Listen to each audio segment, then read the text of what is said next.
Hi friends, இந்த வீடியோவில் colour paper வச்சு ரொம்பவே அழகான ஃப்ளவர் ரொம்ப சிம்பிளான மெத்தடில் எப்படி பண்ணுறதுன்னு பார்க்கலாம். இது பண்ணுறதுக்கு நான் எல்லோ கலர் பேப்பர் ஸ்கொயர் ஷேப்பில் எடுத்திருக்கேன். 7 சென்டிமீட்டர் பை 7 சென்டிமீட்டர். அது இந்த மாதிரி க்ராஸ் அப்படி மடிச்சுக்கணும். அதை விரிச்சிட்டு மறுபடியும் இந்த மாதிரி ஆப்போசிட் சைடில் இப்படி மடிச்சுக்கணும்.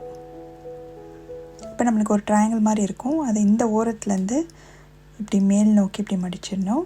அதே மாதிரி இந்த சைடையும் இப்படி மடிச்சுக்கணும்.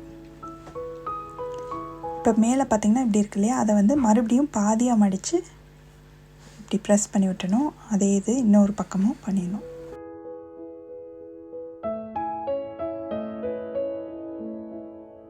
ஸோ இதை பின் பக்கமாக திருப்பிட்டு அதை இப்படி உள் பக்கமாக ஃபோல்ட் பண்ணணும். சென்டர் லைனோட அலைன் ஆகிற மாதிரி. அதே மாதிரி இந்த சைடும்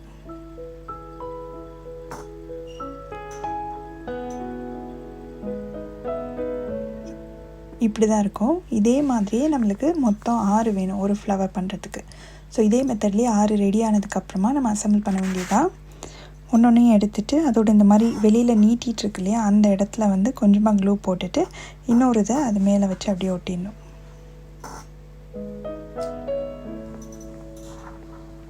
இதே மாதிரி அடுத்ததுலேயும் க்ளூ போட்டுட்டு அதுக்கப்புறம் அதுக்கு அடுத்ததை ஒட்டிடணும்.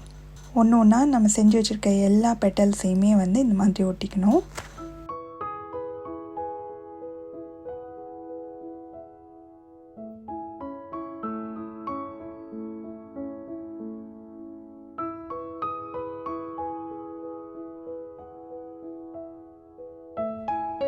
கடைசி பெட்டல் ஒட்டும் போது மட்டும் நம்ம 2 சைடுமே க்ளூ போடணும்.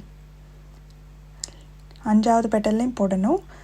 அதே மாதிரி இதை ஒட்டிட்டு 6ஆவது இதில் க்ளூ போட்டு அதை நம்ம ஃபஸ்ட்டு வச்சுருக்கோம் இல்லையா, அந்த பெட்டல் மேலே இப்படி ஒட்டிடணும். அவ்வளோதான், ஃப்ளவர் ரெடி ஆயிடுச்சு. சென்டரில் கொஞ்சமாக க்ளூ போட்டுட்டு ஒரு பேர்ல் மாதிரி ஒட்டிக்கிறேன். இதுக்கு பதிலாக நீங்கள் ஸ்டோனோ இல்லை கலர் பேப்பரோ கூட ரவுண்டாக கட் பண்ணி ஒட்டிக்கலாம். அதுக்கப்புறம் லீஃப் பண்ணுறதுக்கு இந்த மாதிரி ஒரு ரெக்டாங்கிள் ஷேப்பில் எடுத்துக்கணும். அது ஒரு ஓரத்துலேருந்து இப்படி ரோல் பண்ணிகிட்டே வரணும். நம்மளுக்கு ஒரு நீளமான டியூப் மாதிரி கிடைக்கும்.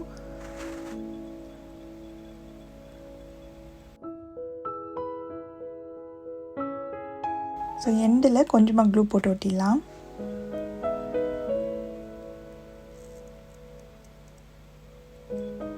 ஓரங்களை கட் பண்ணிக்கலாம். இதில் மேல் பகுதியில் கொஞ்சமாக க்ளூ போட்டுட்டு இந்த ஃப்ளவரோட சென்டர்லேருந்து இப்படி கீழே ஒட்டி கொஞ்ச நேரம் அப்படியே விட்டுட்டோம்னா காஞ்சிரும்.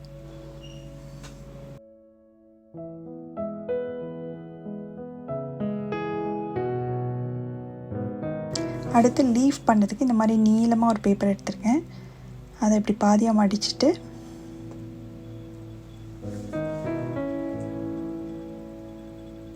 இந்த மாதிரி கர்வாக அப்படியே வெட்டிக்கலாம்.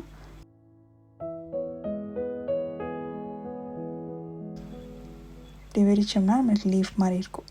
ஸோ இதில் கீழே மட்டும் கொஞ்சமாக க்ளூ போட்டுட்டு அதை இப்படி ஒட்டிக்கலாம்.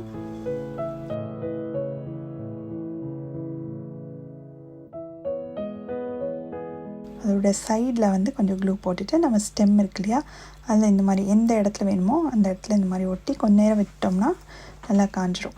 இதே மாதிரி நீங்கள் நிறைய கலர்ஸில் பண்ணலாம். நிறைய கலர்ஸ்லேயோ இல்லை ஒரே கலர்லேயோ பண்ணி ஃப்ளவர் வைஸ் அந்த மாதிரி இதில் அரேஞ்ச் பண்ணும்போது ரொம்ப அழகாக இருக்கும். கிட்ஸுக்குமே இந்த கிராஃப்ட் ரொம்ப ஈஸியாக பண்ணக்கூடியது தான். தேங்க்ஸ் ஃபார் வாட்சிங்.